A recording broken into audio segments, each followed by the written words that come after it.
Oh, they love me. They just, yeah, they want to get a piece runs of in the me. family. Why don't you change that to is not chained or tethered in an inhumane manner? Wouldn't that be up to your discretion? I like that. I like that. Is that I like that. is that good? You're good on that. We're good on that. Thank you. Thank you, Herbie. You're welcome. Thank you, Herb. All righty. Very good. Thank you. Thank you. All right. Thank you very much, guys. I appreciate it. Thank you. There's no need. Yes. Do what? Do you still have straw? Yeah, we still have bales of straw. And if you know of anybody that has bales of hay that they would like to donate, please let us know, because these horse farms that I'm going to, they need all the financial resource, anything to help them. So if you know anybody with hay, please let us know. Okay. I do a quick follow-up, man.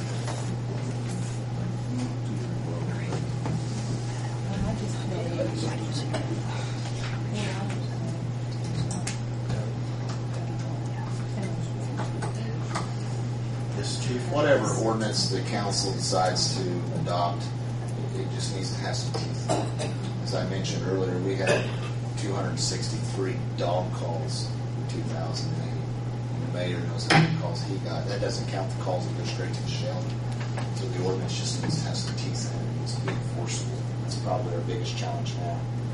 And as everybody knows, when you ignore small problems, they become big problems, and that's where we're at with the dog and cat issue now, particularly dogs barking and running loose.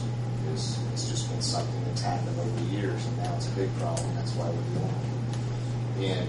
And as Mike said, with Mike and Laura and Dr. Sweet, they take this very seriously. I think they've been here at least 3 times in the last 13 months addressing the council and working on this ordinance. They've been working tirelessly on this.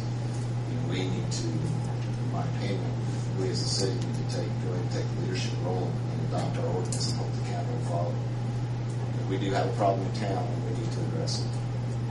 And I'm not sure on the enforcement side what the city's going to allow them to do as far as enforcement, but I think that needs to be looked at too. You know, Mike can't always call us to come out to help him enforce the ordinance.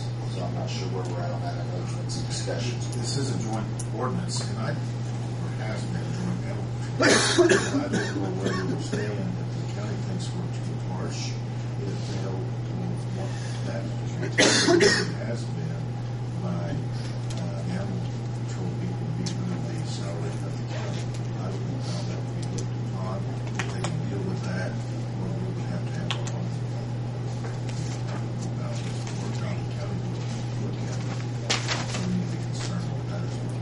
Well, I That's don't know what we if need they'll. to check out, what you're saying, the reason we need to go with county, because it is right now city county animal control.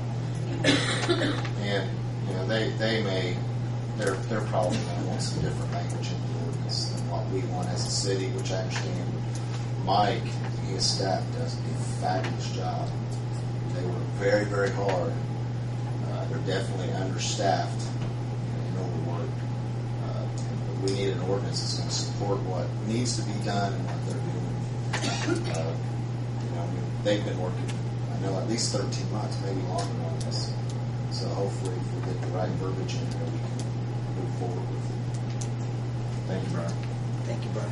I just have one more question, Laura, if you can answer this real quick, and I don't want to expand on it, but do you have a ratio of how many calls are from the county to how many calls are from the city? There's more in the county than the city. We have a breakdown of runs per county and city and dog pickups in city and county, but I keep a phone log, but I haven't divided that into city and county. I can do that. I mean, we get 300 to 400 calls to our office a month. Of course, that's everything: lost, found, complaints, wanting to adopt. But I can do that. I was just curious. Sure. Well, the county's a large place. All cities that they have are little towns. Yeah, that's surprising. I thought the 80-20 city apparently to the bigger area. It's a bigger area. Four towns. More compactable problem. Just to tell you guys, when Buddy, my husband, was on that animal control board, they tried to get a joint ordinance also. They tried, because there's two ordinances they have Yes. to go by. And it's very, very confusing. But they couldn't get anything as a joint with what you call teeth in. And they worked and they never could get it. But I know what they're going by, because I've seen what they've had to work with. And you have to take the one that's for the city and use it, then you got to have this one here for the county and use it, which makes it very, very tough. And that's what they may wind up again with, is two. So it's not an easy process. It's tough.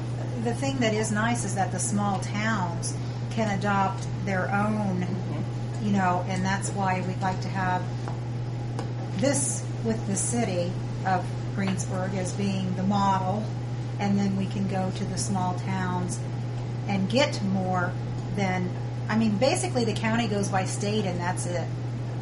Yes, you're exactly right. They That's do. it. It's very, State law. very. There's nothing. That's it. There's almost nothing in it. Maybe a half page. That's it. Exactly. Where the cities was more in depth.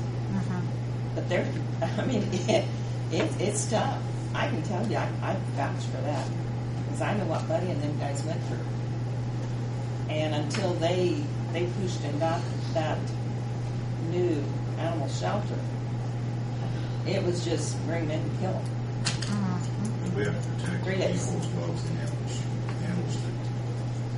And they really got going with trying to get adoptions more or less, and when they've gotten all these ones they're in with now, I mean, it's you guys have really taken off from what they tried to get started. They got part of it started, and then this group has taken it even much further. So I know what they have to go about. But you're right. The county mainly is just state, and it's almost nothing.